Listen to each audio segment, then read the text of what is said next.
pour préciser la forme du récit, en fait, du roman, il y a une unité de lieu un peu sur ce... Il y a une action qui va se dérouler sur la place des commémorations et on va voir se dérouler cette action au travers de 7 personnages différents, dont 6 Coréens. 6 Coréens. On ne sait pas que c'est des Coréens, en fait, dans le livre.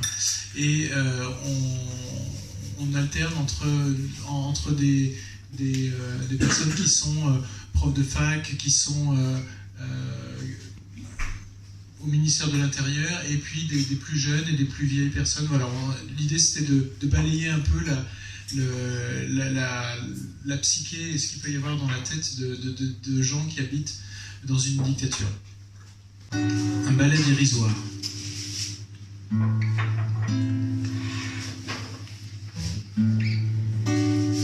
De petites rafales font voler les feuilles mortes jusque dans ma paix.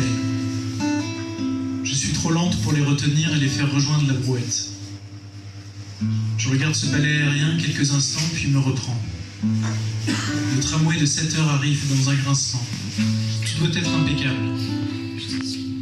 Mon ventre se serre et un début de panique me gagne, comme jadis à l'école. Mes camarades terminaient leur composition les uns après les autres, quand je n'avais même pas encore compris le premier exercice.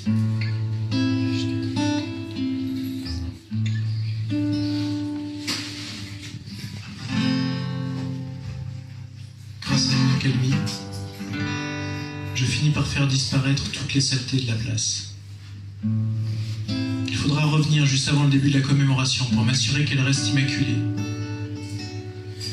D'ici là, je vérifie que les fleurs sont bien placées sur le rebord des fenêtres des immeubles voisins, conformément aux consignes. Sur l'unique balcon dégarni, un homme est en train de les déposer. Il allume une cigarette et s'accoude à la rambarde pour fumer.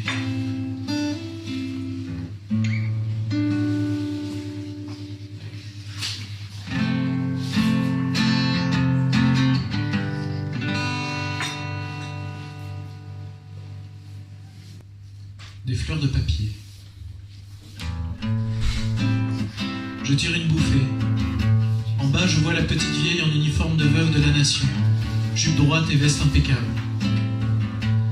À travers la fumée de ma cigarette d'importation, au petit luxe, je vois le tram des 7 heures arriver sur la place. Les balcons des immeubles du quartier sont bien décorés sur le passage du convoi. Comme tous mes voisins, j'ai à mon tour sorti, comme chaque année, à la même époque, les fleurs achetées il y a 5 ans. C'était juste après le décès du secrétaire général. On avait alors manqué de fleurs fraîches, car ce dernier avait eu le mauvais goût de décéder au mois de décembre. Il avait fallu un peu de temps et des cadences infernales pour que les usines approvisionnent les échoppes en fleurs de papier et de plastique. Depuis, le ministère avait décidé de les ajouter au coupon, pour nous inciter à nous les procurer. Contrairement à la viande ou au poisson, les fleurs n'avaient jamais manqué.